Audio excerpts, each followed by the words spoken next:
algo que es lo que yo llamo estrategia. Muy bien. Esto es también ancestral en nosotros y se da hasta cuando un chico conoce a una chica, cuando uno conoce al maestro, cuando uno conoce a una persona que pasa. Siempre las cosas las vemos de lo general a lo particular, lo que se llama de lo global a lo puntual. Y cuando tomamos una obra, vamos a hacer primero una descripción auditiva. Es decir, que vamos a ver qué es lo que podemos descubrir por audición. Y después vamos a hacer el análisis de la obra partitura en mano. Y luego vamos a hacer relaciones entre la escucha auditiva y la partitura en mano. Puede haber coincidencia o puede haber divergencias. Tenemos que explicar las convergencias y también las divergencias. Esas divergencias pueden deberse a que en la partitura, como no es analógica, no todo lo que se ve es lo que se escucha. O sea, si uno decía, como compositor de lira, voy a usar unos intervalos enormes, o sea, no sé, terceras menores abiertas en 2 octavas, cuartas aumentadas abiertas en 2 octavas, y sigue delirando, que diciendo que eso se va a escuchar, va a morir. Porque hay una ley de la Gestalt que dice las cosas que están cercanas se aglutinan entre sí y se separan de aquellas que están lejanas. Entonces los intervalos que se van a escuchar son los que se dan en los sonidos más agudos y los que se dan en los sonidos más graves. Por decirles también un caso así que es banal pero clarísimo.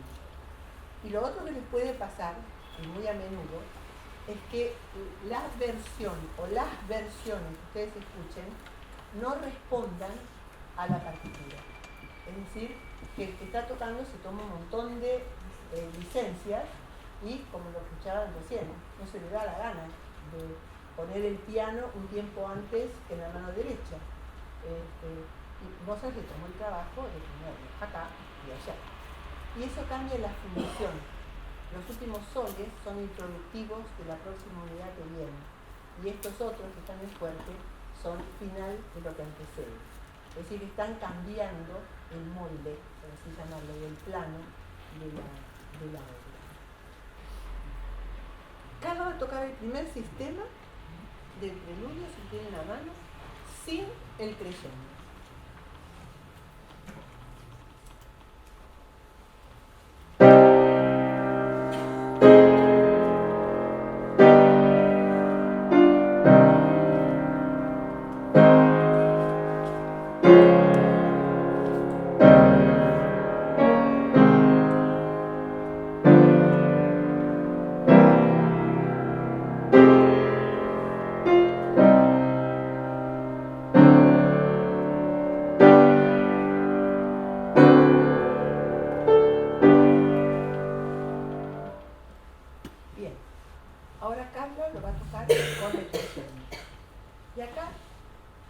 Hablo de paraguas antes de tiempo, pero posiblemente los pianistas lo saben.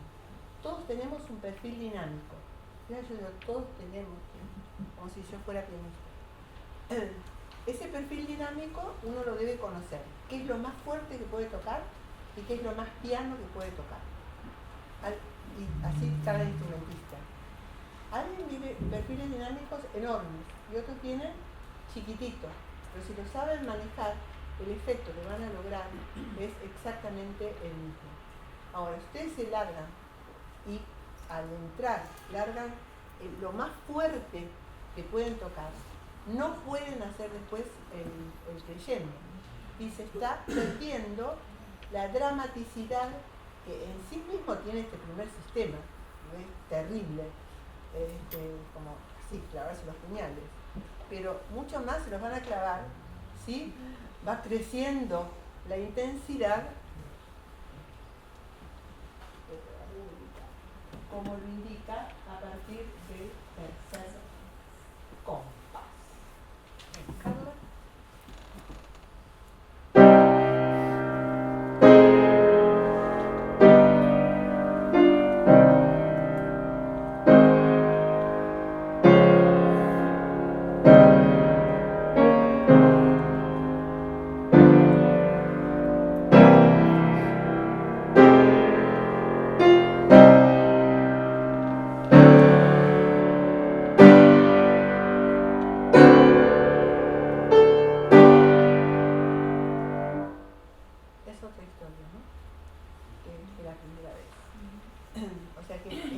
llegar a un clímax súper dramático cuando eso sube, sobre todo ahora porque después va a aflojar al piano súbitamente en el segundo sistema. Yo quería decirles, por otro lado, que cuando describimos las obras, y ya lo estuve hablando hace un rato, desde que empezó la charla, uno no puede con su genio, hacemos una descripción objetiva de los fenómenos y una descripción perceptiva. O sea que cada cosa que nosotros vamos a tocar, sabemos que objetivamente es tal cosa, pero que va a funcionar en la percepción de tal manera. En el caso del preludio, yo tengo ahí un largo, es decir, que tengo un movimiento sumamente lento, lentísimo, que, como les decía hoy, va a ser inestabilizante. Encima, como estoy en Chopin va a tener lo que se llama tempo rubato, es decir, que ningún tempo es igual al otro. ¿Está? Hay pequeñas diferencias, como si los segmentos no son todos iguales, como en la velocidad constante. Y por si fuera poco, en algunos momentos él hace lo que llamamos velocidad variable por zona. Sobre el rubato hace ritenuto o hace acelerando. Entonces, el rubato es mucho más inestabilizante que la velocidad constante, y si es encima variable por zonas, las dos cosas juntas, eso es lo más inestabilizante que uno puede hacer en cuanto a velocidad. Vale decir que en cuanto a este aspecto, ustedes están totalmente inestabilizados. Eso es descripción objetiva, velocidad lenta con velocidad variable, rubato y por zona, objetivamente. Eso, perceptivamente, ¿qué produce? Lo que les acabo de contar. Así con todas las cosas de la vida. Yo siempre doy ejemplos cortitos, pero después ahí hay un montón de cosas más para hablar al respecto. Y siempre hacer relaciones entre las cosas que estamos analizando. En la música también, siempre todo, hay aspectos de cantidad y aspectos de cualidad. O sea que cuantitativamente es una cosa, cualitativamente es otra. Recién lo que les hablaba era describir cuantitativamente la velocidad muy baja, cualitativamente es como variable por zona más rubato. Y así con todos los aspectos de todos los parámetros. Ustedes se pueden ayudar, sobre todo cuando están trabajando sin partitura, con lo que en psicología se llaman pares de opuestos. Esto nos sirve como para ubicarnos. Yo siento sensación de tensión o de reposo. Hay un efecto de continuidad o de discontinuidad. Esto yo lo siento homogéneo o heterogéneo. Hay regularidad o irregularidad. Hay permanencia o hay cambio. Hay dinamismo o estatismo. Hay estabilidad o inestabilidad, etc. Estos pares de opuestos nos pueden servir muchísimo para resolver cosas cuando estamos medio perdidos en qué estamos sintiendo y por qué. Entonces uno empieza a aplicar estos pares de opuestos a los diferentes parámetros y a los diferentes ítems de los parámetros, y empieza como a cerrársele el paquete y darse cuenta de por qué está en ese estado, o por qué cuando estoy escribiendo una obra ni a mí me convence. Llegué a un punto que digo, chao, acá en un atascamiento que ni yo aguanto esto, tengo que cambiar. Entonces empiezo a indagar cómo funcionan estos pares de opuestos hasta este momento. Entonces empiezo a encontrar recursos. Bueno, hace rato que hay regularidad, estabilidad, o sea que todo me tiene achanchado, necesito obrar de alguna manera para salir de este atasco y que la gente no empiece a bajar el interés cuando a mí, que estoy componiendo, ya se me bajó hace media hora. Bien.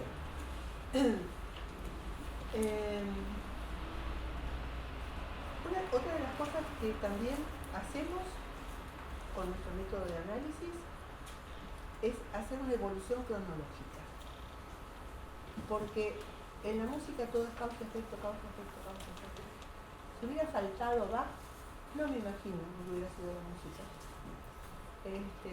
No sé para qué rumbo hubiera agarrado.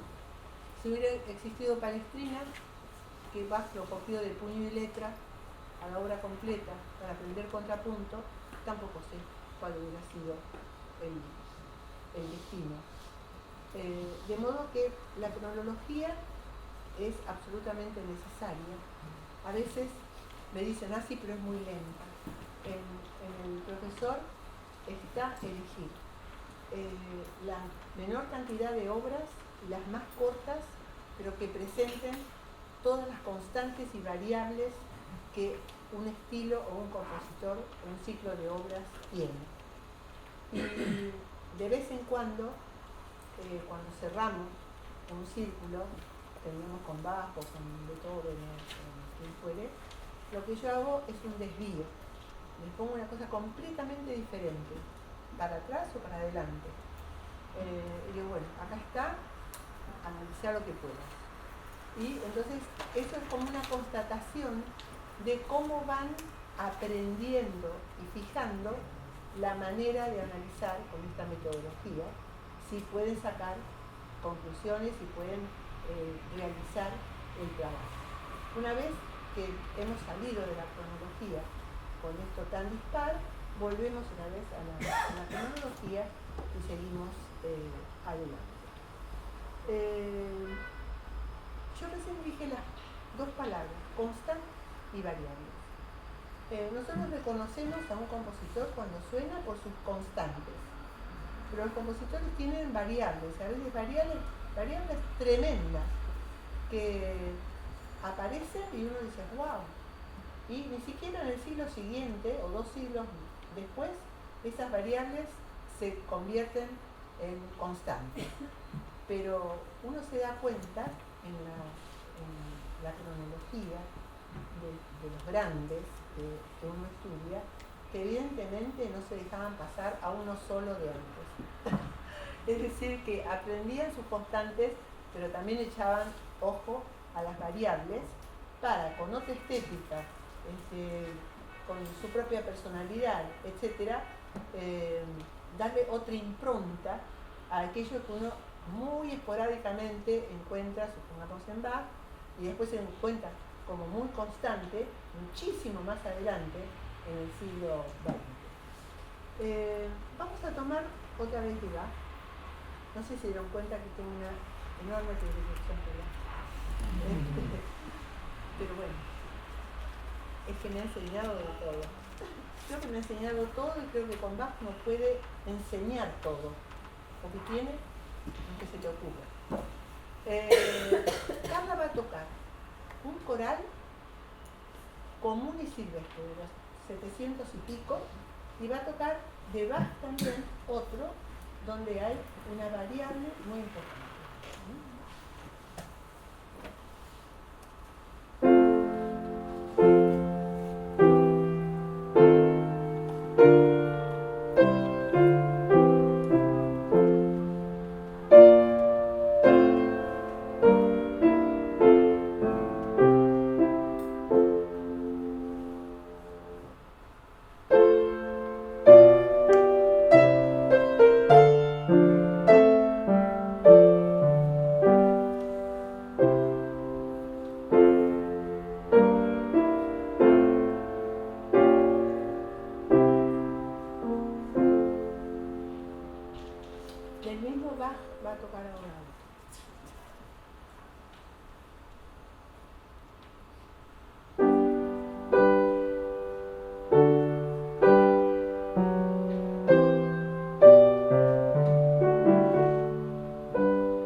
medio, interpolado, si yo me hubiera tocado más que eso y les pregunto, ¿qué compositor les parece que escribió esto?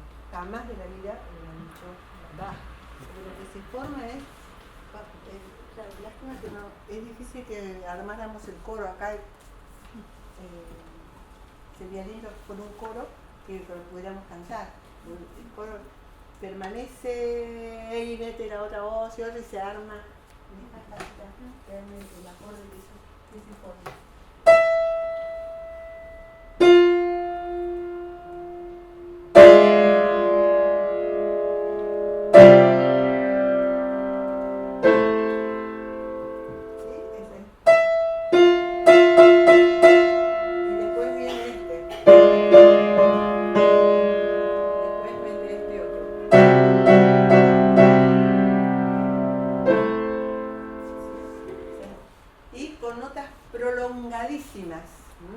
Se llama lo que luego, más adelante, se llama clúster.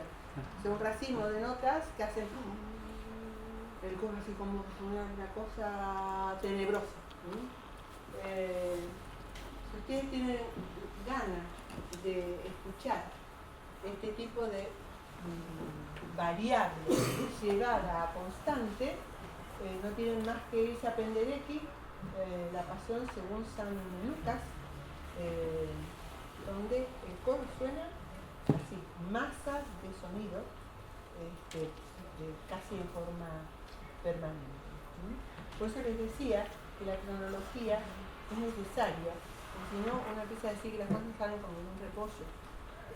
Todo tuvo su antecedente, nada más que aquello que fue variable después se tornó constante, ¿no? En ese momento Bach está diciendo la muerte. La muerte para Bach tenía un significado religioso muy importante, pero tenía un significado personal muy importante, porque él tuvo muchísimos hijos y perdió muchos hijos, le dieron una cantidad enorme de hijos. Entonces había un doble rollo con la muerte. Si nosotros en las obras de Bach buscáramos cada vez que él dice la muerte, nos encontraríamos con cosas realmente muy terribles en las obras sinfónicas corales. Solamente elegí este pequeño trozo, pero uno podría hacer una recopilación donde la muerte siempre se presenta con esta sombría y tenebrosa, como de un catacumba, ¿no? Un catacumba.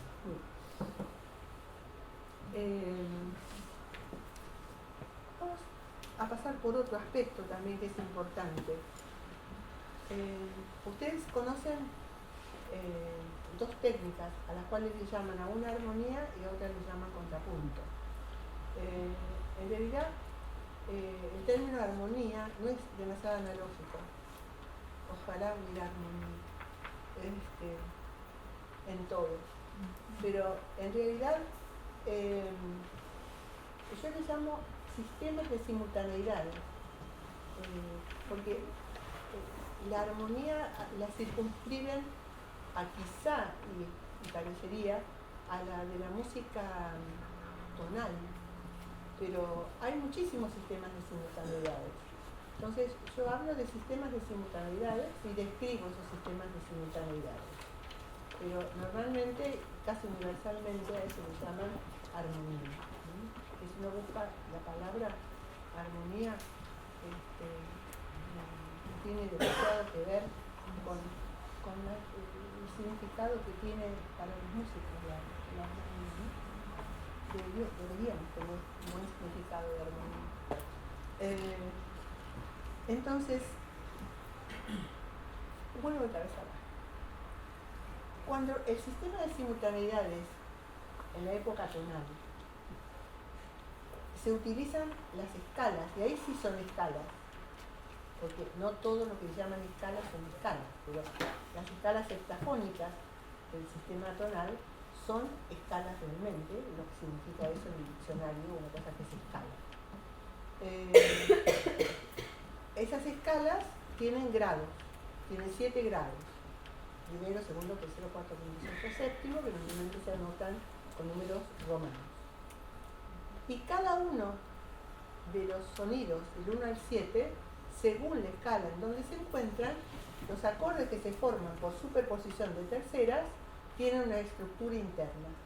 Por ejemplo, si estoy en do mayor, el primer grado es mayor, el segundo es menor, y así cada uno. Es que hay una unión inseparable entre estructura y función. Entonces podría pensarse en sistemas que tienen una separación entre la función y la estructura, cosa que más adelante obviamente desaparecen las funciones y son todos sistemas, en el mejor de los casos, estructurales, usando todavía la superposición de terceras. Después están los sistemas de simultaneidades por superposición de cuartas, etcétera, etcétera, etcétera. Volvemos a, ¿saben qué? Él también usó un pedazo, que es el que seleccioné ahora, donde él viene, uno puede cifrar qué grado, con qué posición, etcétera, etcétera, pero en un determinado momento, y voy a usar la lucecita mágica, ahí está, hace una escala cromática, ¿sí? Descendente. Y esa escala cromática descendente son todos acordes disminuidos. Entonces ahí no puedo poner yo si es el primer grado, si es el séptimo grado, es imposible cifrar eso. Uno pone disminuido y tiene una barra. Si hubiera otra cosa, un disminuido, uno mayor con séptima menor, otro aumentado con séptima, uno va poniendo la estructura de los acordes. Pero es una mentira si uno le quiere poner a eso, que es la función fulanita. Entonces, Carla va a tocar antes, un cachito, o no, este palito por favor, o si no, mandate, acá se define bien función y estructura. Ella va a tocar todo lo que no es con función y después cómo se define el re mayor finalmente, que ahí sí uno puede cifrar función y posición.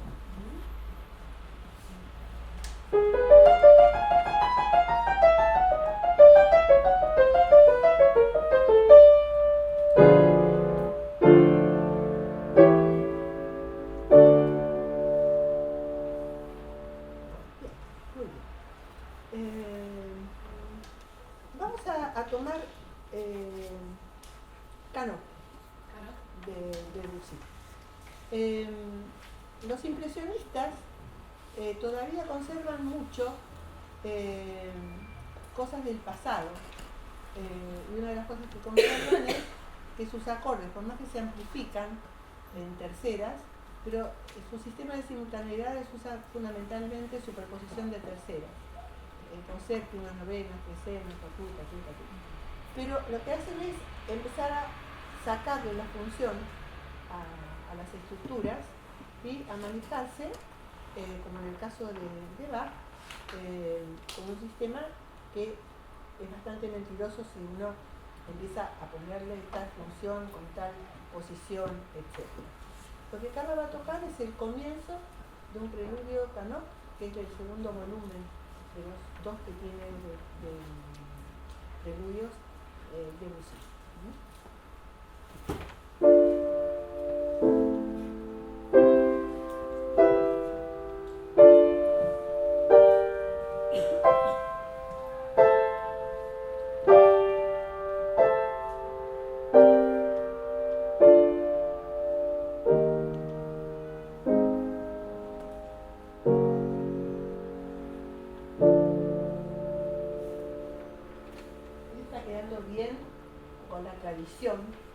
Porque cuando uno empieza a reiterar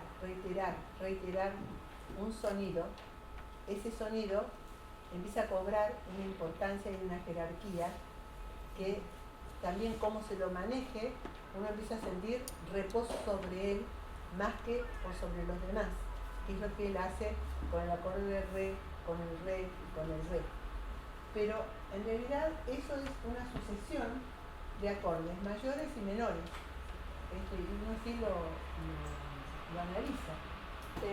Y después se le hace acá una cosa bastante tramposa, que es un sol a un do, está en piano, pero cuando uno pone portato es inevitable, y el otro tiene legato, que esto salga más a flote.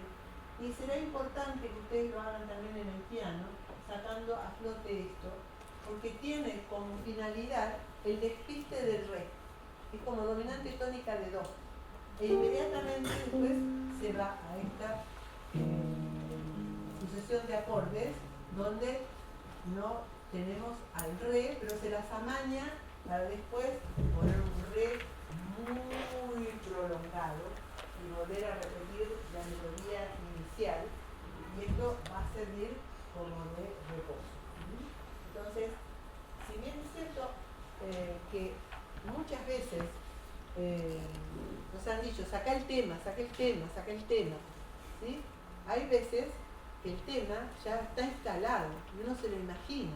Es como si hay una fuga que tiene 2 unidades temáticas y encima la primera viene sola, es decir, que no viene acompañada de nadie, y después el siguiente compás o a los 2 compases otra vez se repite a la quinta esa unidad temática y la otra va abajo, uno ni se entera. Entonces, si uno hace caso a eso, saca el tema, ¿cuál? ¿Cuándo? ¿Cómo? Porque también después se trabajan con elementos de esa segunda unidad temática que uno jamás la escuchó. Tomen en cuenta el segundo preludio del clave bien temperado.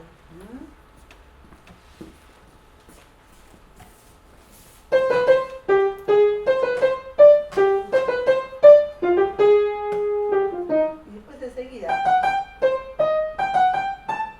pero debajo de, cuando termina,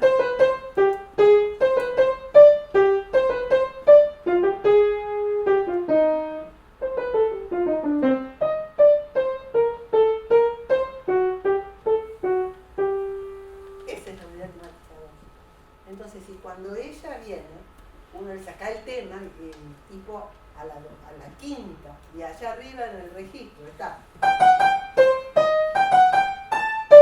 No se entera. Ese es el que hay que escuchar, porque después vienen elaboraciones que se hacen en base al primero y al segundo, y entonces uno, esas elaboraciones, empieza a inventar cosas, que aparecieron núcleos nuevos, que, no sé, empieza a decir cosas que no son. En realidad, elaboraciones que se hicieron con elementos de una unidad y de la otra. Entonces, eso entra en lo que llamamos análisis de jerarquía.